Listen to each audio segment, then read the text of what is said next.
Todos sabemos lo que es una mosca, un insecto el cual en su fase final vive de 2 a 3 días.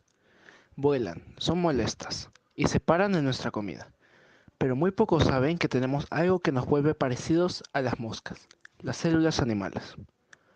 Hasta donde se sabe, estas células sufren un proceso llamado mitosis, a excepción de las células reproductivas que sufren meiosis. Primero explicaremos la mitosis. Esta sucede todo el tiempo de vida del ser vivo, y es ese proceso el cual se encarga de la multiplicación de las células de los tejidos. A continuación le explicaremos. Bueno, la interfase es el proceso comprendido entre dos divisiones celulares sucesivas, y aquí ocurren los procesos de rutina como degradaciones, síntesis, etc. Y además los procesos preparatorios para la mitosis, los cuales son duplicación del ADN o también llamado fase S. Se duplica el tamaño de la célula y se aumenta el número de organelos, fase G1, y se sintetizan compuestos para ayudar a la mitosis, fase G2.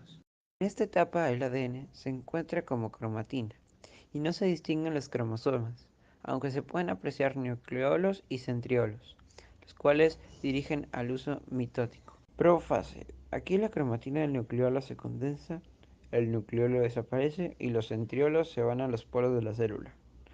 Fibras cruzan la célula formando el uso mitótico, armazón formado por los microtúbulos, los cuales guían a los cromosomas en su movimiento a través de la célula. Luego, la membrana celular se disuelve y los cromosomas se esparcen en forma ordenada guiados por el uso mitótico y llegan al medio de la célula. Metafase es la etapa más corta. El uso alinea los cromosomas en el ecuador de la célula. Así se asegura que cada nuevo núcleo recibirá una cromátida de cada cromosoma. Anafase, la etapa más rápida. Aquí los cromosomas se separan por división simultánea de los centrómeros y cada cromátida hermana se va a un polo opuesto. Telofase. Se dan nuevas membranas alrededor de los núcleos hijos. Se condensan los cromosomas y las fibras de uso mitótico se dispersan. A su vez, en esta fase se da la citocínesis, el cual consiste en dividir el citoplasma de la célula madre para dar paso a las células hijas. Ahora que ya explicamos la mitosis, pasaremos a la meiosis, que tiene ciertas similitudes con la mitosis, salvo que en vez de que se dé en la gran mayoría de células, la meiosis se da exclusivamente en las células sexuales, o sea, gametos. Además, en la meiosis se da como producto células haploides con combinaciones al azar del ADN. La meiosis se conforma de dos partes. Parte 1, interfase. Al igual que la mitosis, la célula crece en la fase G1, copian los cromosomas en la fase S y se prepara para la división en la fase G2. Profase 1. Aquí se empieza. A diferencia de la mitosis, los cromosomas se condensan y se forman en pares. Cada cromosoma se alinea lentamente con su pareja homóloga, de tal manera que se ponen en posiciones correspondientes a su largo. Estando ahí, se da el entrecruzamiento de ADN, el cual consiste en que el ADN se rompe en el mismo lugar de cada homólogo y se reconecta en un patrón entrecruzado intercambiando parte de su ADN. Este proceso es ayudado por una proteína, el complejo sinaptonémico, que mantiene juntos a los homólogos. Mientras se da el entrecruzamiento, al descomponerse ocupa su labor el quiasma del cromosoma. Cabe aclarar que los entrecruzamientos son al azar. Después del anterior, el uso los captura y da paso a la siguiente fase. Metafase 1.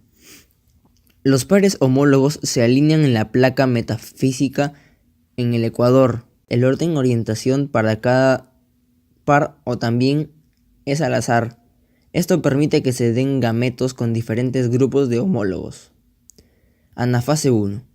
Los pares homólogos son separados y se mueven a los extremos de la célula, pero las cromátidas hermanas se mantienen unidas. Telofase 1. Los cromosomas llegan a los polos opuestos de la célula simultáneamente la citocínesis, donde dan paso a dos células hijas haploides. Parte 2. Se pasa de las partes 1 a la 25. Pierdes el ADN. Este es un proceso más corto y simple. Aquí la finalidad de separar las cromátidas hermanas y producir 4 células haploides con cromosomas no duplicados. Profase 2. Los cromosomas se condensan y la envoltura nuclear se rompe.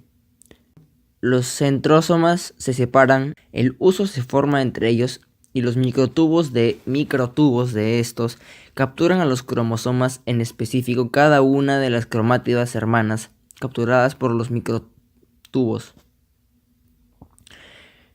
Metafase 2. Los cromosomas se alinean individualmente a lo largo de la placa metafísica, o sea, en el ecuador de la célula. Anafase 2. Las cromátidas hermanas se separan y son llevadas a polos opuestos de la célula. Telofase 2. Las membranas nucleares se crean alrededor de cada juego de cromosomas y estos se condensan. La citocinesis divide los juegos de cromosomas en células nuevas y se da el producto antes dicho. 4 células haploides con distintas combinaciones de ADN nacidas de una sola célula madre, diploide. Gracias.